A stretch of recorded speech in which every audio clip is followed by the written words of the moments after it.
I moved to Kansas City about 6 years ago and tried to restart the band. I had been playing in the Zydeco band when I lived in Taos, New Mexico. That was a 5-piece, and it was called Ernest James Taos Zydeco. And then moving here, started to get gigs, so I had to find some people to play with. And one of the first gigs I played was with Barry on washboard.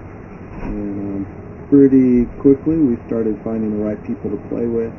But actually, the first time I was thinking about moving to Kansas City, someone said, "You got to go to BB's Barbecue."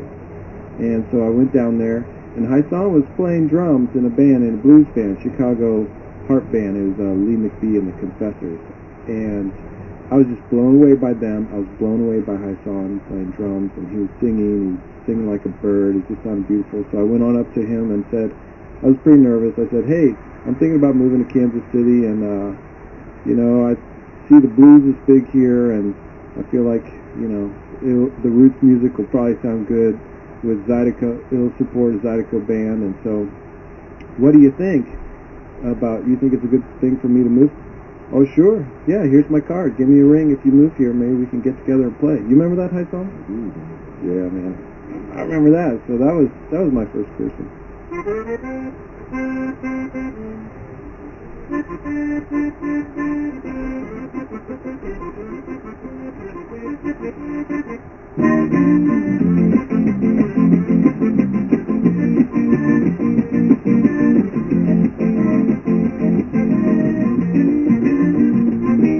If you go way down south, down the Big Mammoth. If you go way down south, bring me to. If you go way down south, down the Big Mammoth. If you go way down south, bring a message to. That's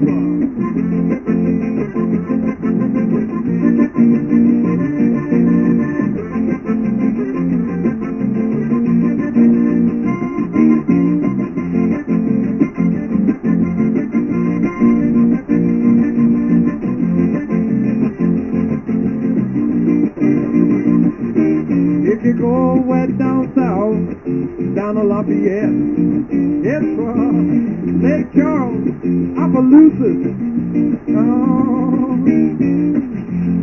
Mammoth, Fred's Lounge, they get a rockin' good time at 9 o'clock in the morning, yeah. Not to work, but play the Zydeco. Not to work, but play the Zydeco. Not to work, but play the Zydeco. Play some Zydeco. Breakdown.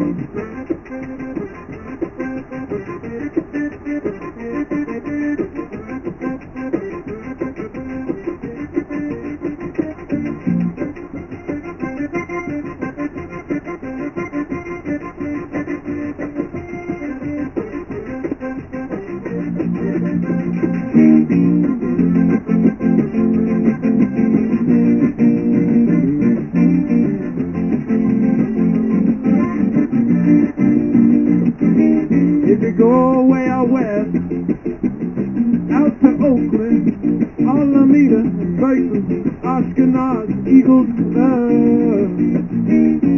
Andre Jerry, Mark St. Mary, Zydeco Lane, Queen Ida, yeah, you right. Breakdown.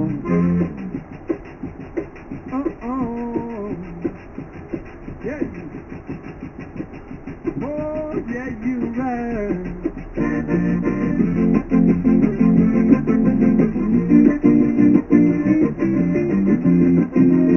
Yeah, bring it on home.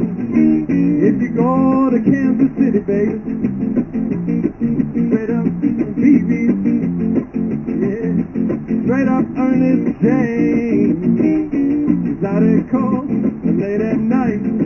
Yeah, you're right, rockin' good now. I get so hungry late at night. About 1 o'clock in the morning, everything sounded good to me. But make it greasy.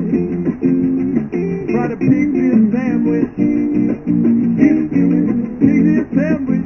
Burn on the curtain, give it to me now. A burn its way. Oh.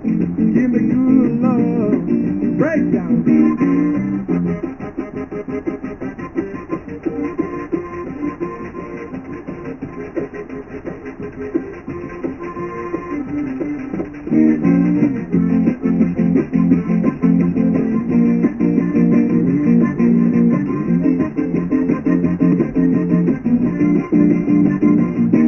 If you go way down south, down a Big Mammoth.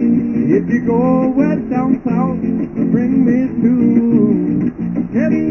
If you go west down south, oh Lord, bring your dancing shoes.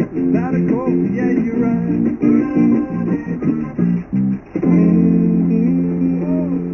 Oh, yeah. You're listening to Central Standard on 89.3 KCUR and streaming live on KCUR.org. I'm your host, Javalani LaFoe. In the studio live are Ernest James, Barry Barnes, Hyson Taylor, Tony LaCroix, and Mike Stover, all members of the local Cajun band Ernest James Zydeco. Now, fellas, let's talk instrumentation. Barry, how did you get started playing on something like a washboard? It's very organic. I've always been interested in like the spoons and hand jive and things like that. And oh God, maybe 10 years ago, a friend of mine, Billy Ebeling, just out of the blue, called me up one day and said, "Hey, if you learn how to play the washboard, you can play in my band." So I went and bought a $15 washboard at Western Auto, went to the library, did some research, tried to figure out what it was supposed to sound like.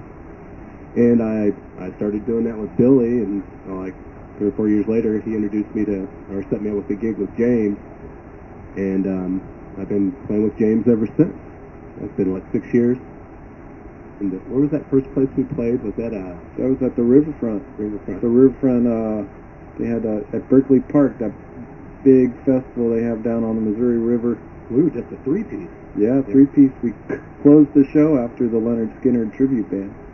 Ernest, how do you make the accordion, which is pertinent to various kinds of folk music? How do you squeeze a traditional Creole sound out of your accordion? Some of the less bluesy and more of the sort of French Creole styles have kind of a bouncy beat, and I just listen to a lot of recordings, and I'll go to a lot of shows and hear them and try and emulate what you hear.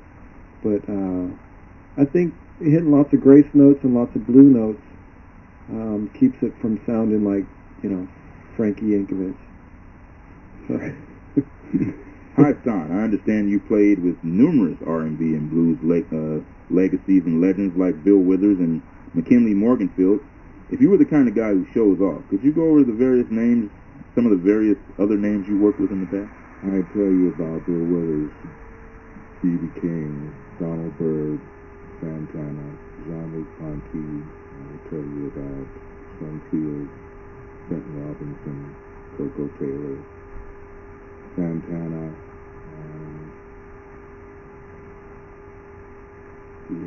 Joe Louis Walker, Richard Groove Holmes, Jimmy Smith, Don Patterson.